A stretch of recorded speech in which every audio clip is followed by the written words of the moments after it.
A história do paisagismo brasileiro, na verdade, ela começa na Freguesia da Glória. O primeiro jardim público do Brasil foi o Passeio Público, no final do século XVIII, né?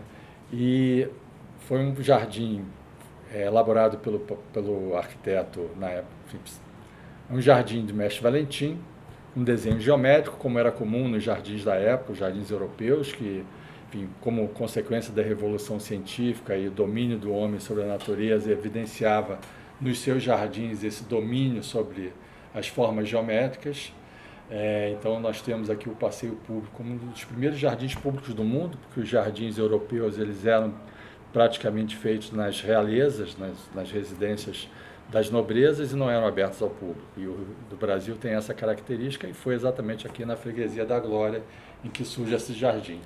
Depois, o paisagismo no século seguinte, ele tem um marco importante, que é a chegada no Brasil, a convite do imperador Dom Pedro II, do botânico francês Auguste-Marie Glaziou.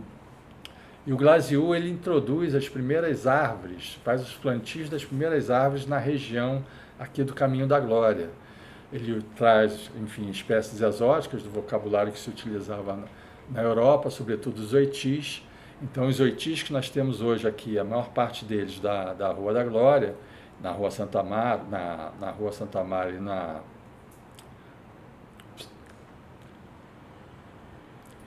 O Glaziou introduz aqui a espécie exótica dos ficus, e os ficus que nós temos hoje nas ruas, aqui na Rua da Glória, na Rua Augusto Severo, são árvores centenárias, que vêm dessa época, da época imperial de Dom Pedro II.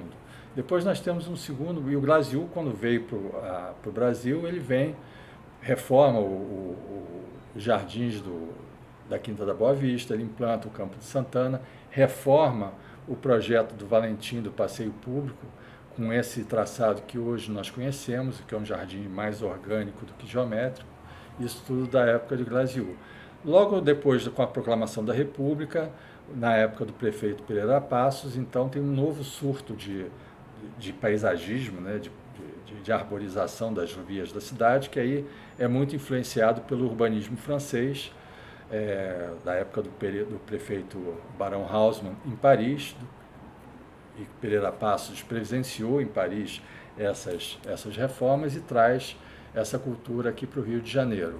Era uma capital, recém-proclamada república, tinha a aspiração de ser uma capital moderna, na época tinha muitos problemas de salubridade, febre amarela, gripe espanhola, varíola, enfim, uma série de mazelas atribuídas à insalubridade e à pouca aeração da cidade, e aí começa então uma política de urbanização para fazer frente a essas questões. Então daí começa inclusive o arrasamento de alguns morros, que era atribuído à falta de circulação de ar da cidade, e também a abertura de vias largas, né? A Avenida Beira-Mar, a implantação de jardins da Glória, tudo isso nesse período do início da República Brasileira.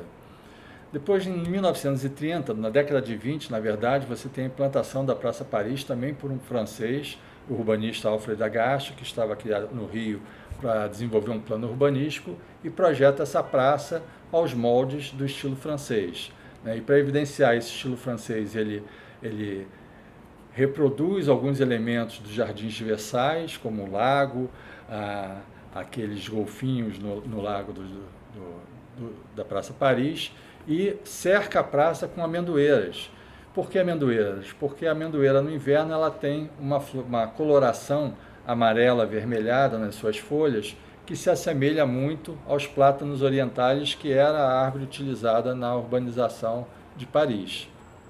Então esse é um marco importante na paisagem aqui da região. E depois, na década de 60, eu acho que é o grande momento do paisagismo brasileiro, né? Se dá exatamente aqui, nesse aterrado Glória Flamengo, quando o governador Carlos Lacerda atribui à amiga dele, Lota Macedo Soares, que era uma arquiteta autodidata, a gestão da implantação do Parque do Flamengo. E a Lota, ela recruta as cabeças mais ilustres do modernismo da época, Burle Marx, o botânico Luiz Emílio de Melo Filho, o arquiteto Afonso Eduardo Ride, o Sérgio Bernardes, arquiteto, o arquiteto também, esqueci o nome, corta depois, Jorge Machado, não, Jorge Machado Moreira, enfim. Repete então tudo. Você repete essa sequência. Tá.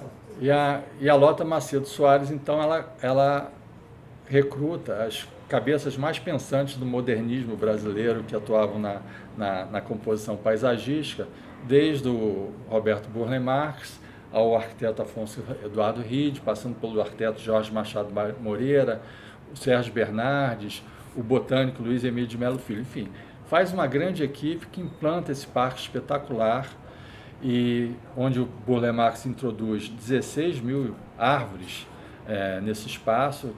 São mais ou menos 200 espécies diferentes, entre espécies nativas e espécies exóticas, usa muito as espécies de Mata Atlântica, usa, sobretudo, referências da sabedoria indígena que aqui, né, estiveram por mais de 1000 anos, que nominaram todas essas árvores. Então a gente tem aqui os oitis, os guapuruvus, ipês, são todos nomes indígenas, legados dessa civilização, que está presente aí na nossa flora brasileira e, sobretudo, aqui no Parque do Flamengo. E não por acaso, o Rio de Janeiro foi declarado em 2012 Patrimônio Mundial da Humanidade por conta da sua paisagem cultural, e um dos sítios mais representativos dentro desse perímetro do Patrimônio Mundial exatamente é o Parque do Flamengo e a Praça Paris, e a entrada da Baía de Guanabara.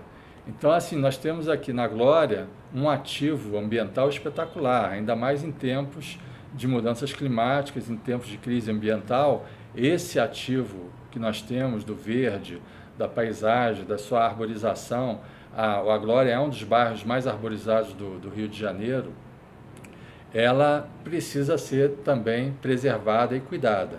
Então, acho que a intenção do projeto como um todo e do site é ampliar esse conhecimento sobre a história do bairro, e seria interessante também se nós tivéssemos aqui algum elemento, algum ponto, algum espaço de reflexão sobre essa história aqui no bairro da Glória, porque a gente só preserva aquilo que a gente conhece. Então é importante que a população, não só da Glória, mas da cidade, do Brasil,